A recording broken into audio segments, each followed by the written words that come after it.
Hello everyone, Rickosaurus227 here, and welcome to another episode of the Nerf Archives. Today we're looking at the Nerf Elite Disruptor, a blaster that I think is really overrated and not as great as people say it is. Let's get started. Cue the intro.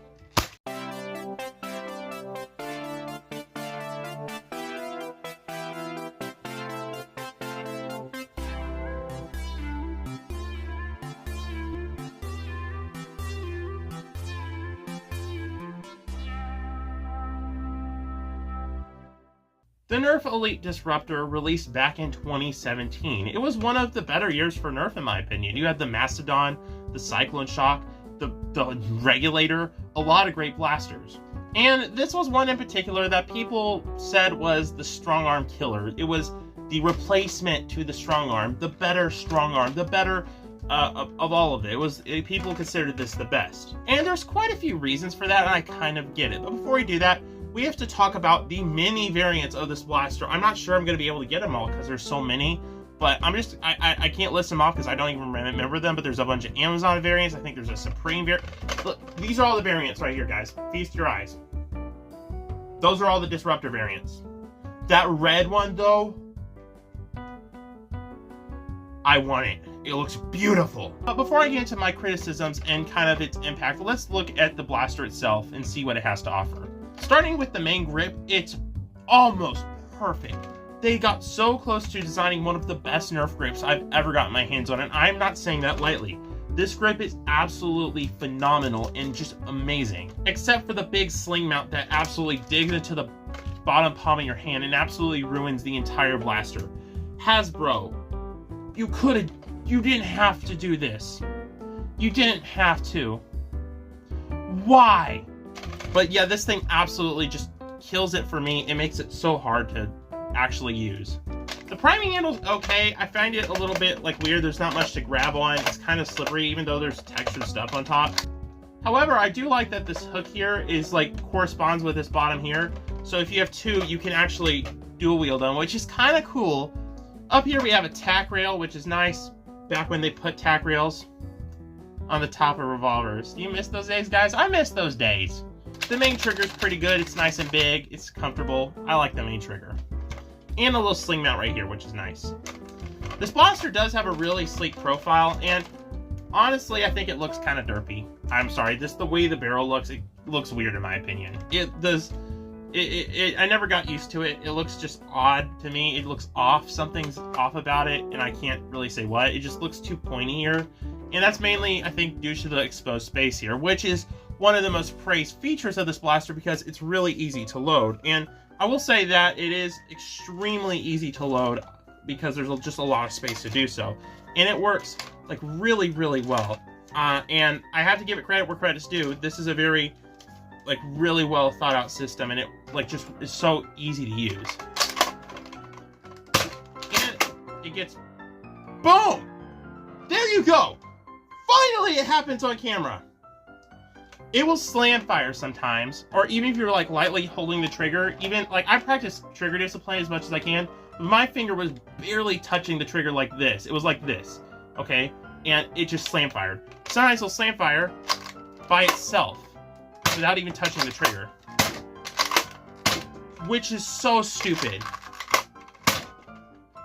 And that brings it to the problem I have with it. It performs pretty good, but the three problems I have with this. I can get past the looks because that's subjective, but first off, I do not like the weaker internals. The strong arm is kind of known for having weak internals, not super weak, but to the point where you can't really mod it to be a powerhouse because of how the internals are without doing a complete overhaul. And that's the case with here, but it's worse. It's even more weak, and it's weaker than the strong arm. And also, it does random things. Every single Disruptor I've had, I've owned about 10 at this point, has done the accidental slam fire. It happens so many times when I'm not even touching the trigger. It's so annoying. And this one was clean until it just did it. I don't understand. It keeps happening. That is my biggest complaint with this blaster, the inconsistencies and the weird mishaps you get. Sometimes your cylinder will be misaligned. Sometimes the prime doesn't work that well, and it slams fires by itself, and that's my biggest complaint with it. My third complaint is that the cylinder doesn't pop out. Now, a lot of people are wondering, well, hey, but this is better than the strong arm of this system of loading. Yes, for faster reloads it's better, but it is not better modability-wise. Also, it takes away the fun factor. Let me explain. The strong arm, which we'll have an episode on season 4, has the ability for the cylinder to pop out. And once you pop it out, it takes like a second more to reload, but it's really easy to load once you pop it out. So the advantage of reload is literally 1 second. This is only 1 second faster, realistically. But also, it leaves modability for drop cylinder mods, where you can actually mod the blaster to take a drop cylinder, which is basically where you just kind of remove a couple parts and you can drop it out and swap cylinders with the way it's designed. It's a lot better of a design and way more moddable. But the Disruptor isn't a bad blaster. It still, most of the time, works, and it's pretty decent.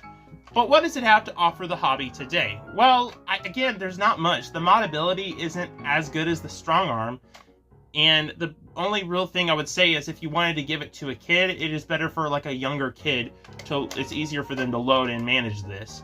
Otherwise, there's no advantage to using this. There's nothing on this there's nothing this has over the strong arm that really makes it a successor. It's more of another option that's, in my opinion, very inferior.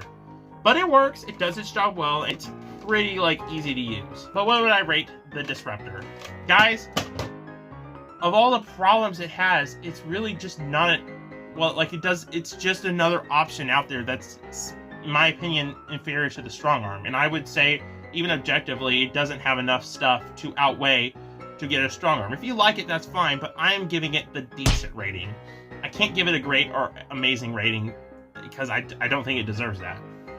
Anyway, guys, thank y'all so much for watching. This may be a more controversial episode because a lot of people like this blaster, which, yeah, that's cool for them, I guess. I'll see you guys in the next one. Bye-bye. My junk drawer, my junk drawer. So many things I don't know what they're for, but I won't let it go. No, I will add more useless little things to my junk drawer.